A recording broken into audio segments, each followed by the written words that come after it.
আসসালামু আলাইকুম। আপনারা শুনছেন সংবাদ শিরোনাম। ভাই এত ব্যস্ত হয়েন না, ছুটির বিষয়ে প্রশ্নের উত্তরে পররাষ্ট্রমন্ত্রী জানিয়ে দেব, একসঙ্গে দুই দায়িত্ব পালনের ইঙ্গিত দিলেন পররাষ্ট্রমন্ত্রী। এরপর থাকছে পদোন্নতি পেয়ে অতিরিক্ত আইজিপি হলেন পুলিশের 5 ডিআইজি। 6 নবজাতকের মৃত্যু, 8 দিন হাসপাতালকে স্বাস্থ্য অধিদপ্তরের শোকজ। সর্বশেষ জানাবো, বন্ধ ও অলাভজনক কারখানায় বিনিয়োগ আকৃষ্ট করতে রোড শো করবে সরকার। এতক্ষণ শুনছিলেন সংবাদ শিরোনাম, এবার বিস্তারিত। ভাই এত ব্যস্ত হয়েন না, ছুটির বিষয়ে প্রশ্নের উত্তরে বলছেন পররাষ্ট্রমন্ত্রী। জাতিসংঘের সাধারণ পরিষদের 81তম অধিবেশনের মর্যাদাপূর্ণ সভাপতি পদে এক ঐতিহাসিক ও বিশাল বিজয় ছিনিয়ে এনেছেন বাংলাদেশের পররাষ্ট্রমন্ত্রী খলিলুর রহমান। সাইপ্রাসের শক্তিশালী প্রার্থীকে বিপুল ভোটে পরাজিত করে বিশ্বমঞ্চের এই শীর্ষ পদে তিনি নির্বাচিত হয়েছেন। গত মঙ্গলবার মার্কিন যুক্তরাষ্ট্রের নিউ ইয়র্কে জাতিসংঘের সদর দপ্তরে এই বহুল কাঙ্ক্ষিত নির্বাচন অনুষ্ঠিত হয়, যেখানে চূড়ান্ত বিজয়ের পর আজ বৃহস্পতিবার সকালে ঢাকায় ফিরেছেন তিনি। বিকেলে পররাষ্ট্র মন্ত্রণালয়ের সাংবাদিকদের মুখোমুখি হয়ে এই বৈশ্বিক বিজয়ের পর তিনি বাংলাদেশের পররাষ্ট্রমন্ত্রীর পদে থেকে কোনো ছুটি বা অব্যাহতি নেবেন কিনা এমন কৌতূহলী প্রশ্নের জবাবে পররাষ্ট্রমন্ত্রী স্বভাবসুলভ হাসি মুখে মন্তব্য করেন, ভাই এত ব্যস্ত হইয়েন না। এর আগেও পররাষ্ট্রমন্ত্রী পদে থেকে জাতিসংঘে দায়িত্ব পালনের সফল নজির রয়েছে।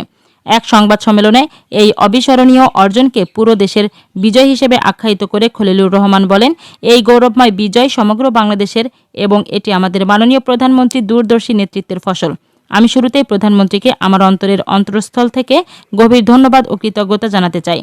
তিনি যদি এই নির্বাচনে লড়ার চূড়ান্ত সাহসী সিদ্ধান্ত না নিতেন এবং আন্তর্জাতিক অঙ্গনে দৃঢ়ভাবে, অবিচলভাবে ও বিরোধহীনভাবে আমাদের এই মিশনকে সর্বাত্মক সমর্থন না করতেন, তাহলে দীর্ঘ 10 বছরের এই কঠিন কূটনৈতিক রাস্তা আমরা মাত্র 10 সপ্তাহে সফলভাবে অতিক্রম করতে পারতাম না।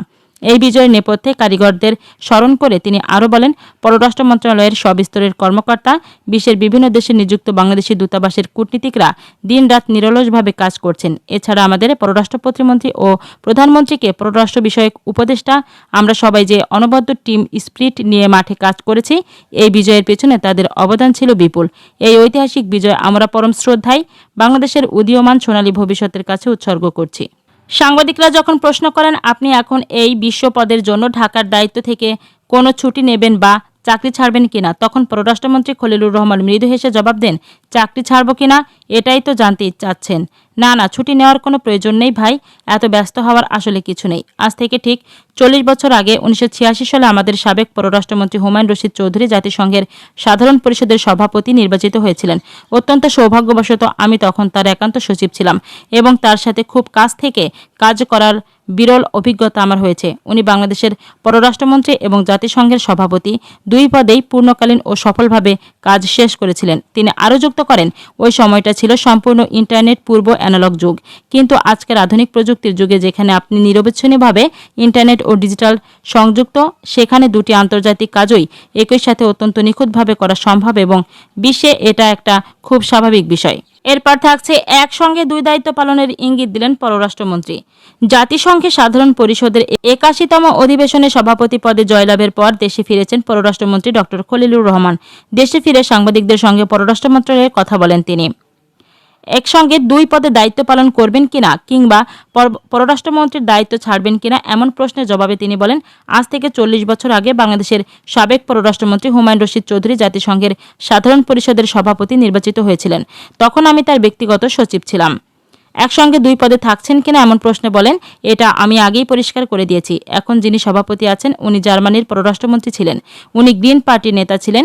গ্রিন পার্টি ইলেকশনে হেরেছে, সুতরাং পররাষ্ট্রমন্ত্রী থাকতে পারেননি। জানাবো, পদোন্নতি পেয়ে অতিরিক্ত আইজিপি হলেন পুলিশের 5 ডিআইজি। উপমহাপুলিশ থেকে পদোন্নতি পেয়ে অতিরিক্ত পুলিশ মহাপরিদর্শক হলেন পুলিশের 5 কর্মকর্তা। বৃহস্পতিবার 4 জুন রাষ্ট্রপতির আদেশক্রমে উপসচিব তৌসিফ আহমেদ স্বাক্ষরিত এক আদেশে এ তথ্য জানানো হয়। পদোন্নতি পাওয়া কর্মকর্তারা হলেন সিলেট রেঞ্জের ডিআইজি মোহাম্মদ মুশফিকুর রহমান, এনএসআই পরিচালকের ডিআইজি ব্যারিস্টার মোহাম্মদ মোশাররফ হোসাইন, চট্টগ্রাম রেঞ্জের ডিআইজি মনিরুজ্জামান, র্যাবের অতিরিক্ত মহাপরিচালক ফারুক আহমেদ এবং ঢাকা রেঞ্জের ডিআইজি রেজাউল করিম মল্লিক। জানাবো, 6 নবজাতকের মৃত্যু, 8 দিন হাসপাতালকে স্বাস্থ্য অধিদপ্তরের শোকজ। ৮ দিন হাসপাতালে ৬ নবজাতকের মৃত্যুর ঘটনায় স্বাস্থ্য অধিদপ্তর গঠিত তদন্ত রিপোর্টের ভিত্তিতে ব্যবস্থা নেওয়া শুরু হয়েছে। বৃহস্পতিবার হাসপাতাল কর্তৃপক্ষকে কারণ দর্শানোর নোটিশ দিয়েছে স্বাস্থ্য অধিদপ্তর। The medical practice and private clinics and ল্যাবরেটরিজের বিধান লঙ্ঘন করায় কেন হাসপাতালে লাইসেন্স বাতিল করা হবে না তা জানতে চেয়ে এই নোটিশ দেওয়া হয়। হাসপাতালের গেইটে নোটিশটি ঝুলানোর ব্যবস্থা নেওয়া হয়েছে। নোটিশের উত্তর দেওয়ার জন্য ৭২ ঘন্টা অর্থাৎ রোববার বিকাল ৫টা পর্যন্ত সময় দেওয়া হয়েছে। আজ বুধবার স্বাস্থ্য ও পরিবার কল্যাণ মন্ত্রণালয় গঠিত তদন্ত কমিটি তাদের প্রতিবেদন জমা দিয়েছেন। বৃহস্পতিবার সকালে স্বাস্থ্য অধিদপ্তর গঠিত কমিটি তাদের রিপোর্ট জমা দেন।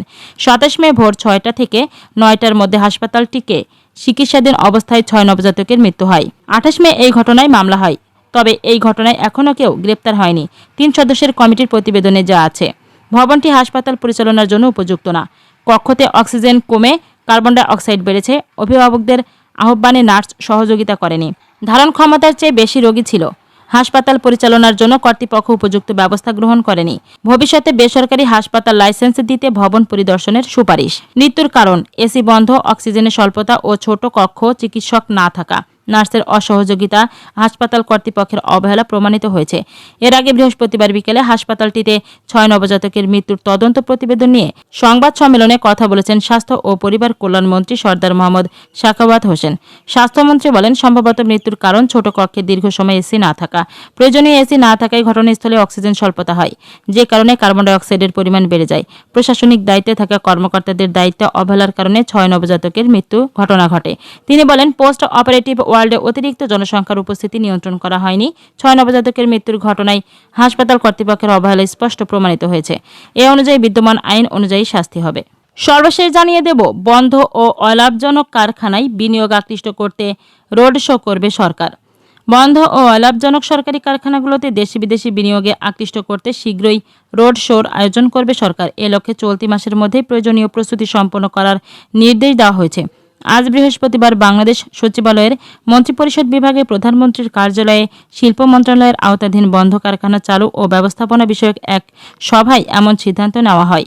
সভায় প্রধানমন্ত্রী তারেক রহমান সভাপতিত্ব করেন। প্রধানমন্ত্রীর deputy press secretary Hasan Shiplu একথা জানিয়েছেন। তিনি জানান, সভায় শিল্প মন্ত্রণালয়ের অধীন বিভিন্ন প্রতিষ্ঠানের ঊর্ধ্বতন কর্মকর্তারা বন্ধ ও অলাভজনক কারখানাগুলোর বর্তমান অবস্থা, সমস্যা, সম্ভাবনা এবং করণীয় বিষয়ে বিস্তারিত তুলে ধরেন।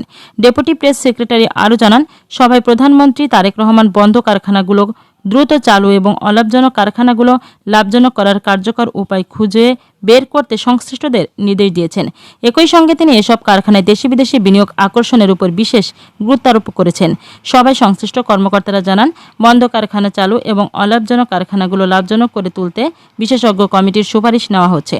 সভায় বাণিজ্য ও শিল্পমন্ত্রী খন্দকার আব্দুল মুত্তাদির, প্রধানমন্ত্রীর অর্থ ও পরিকল্পনা উপদেষ্টা রাসেল আল মাহমুদ তিতুমির এবং বাংলাদেশ বিনিয়োগ উন্নয়ন কর্তৃপক্ষের নির্বাহী চেয়ারম্যান আশিক চৌধুরী, প্রধানমন্ত্রীর মুখ্য সচিব ABM আব্দুস সাত্তার সহ শিল্প মন্ত্রণালয়ের ঊর্ধ্বতন কর্মকর্তারা উপস্থিত ছিলেন।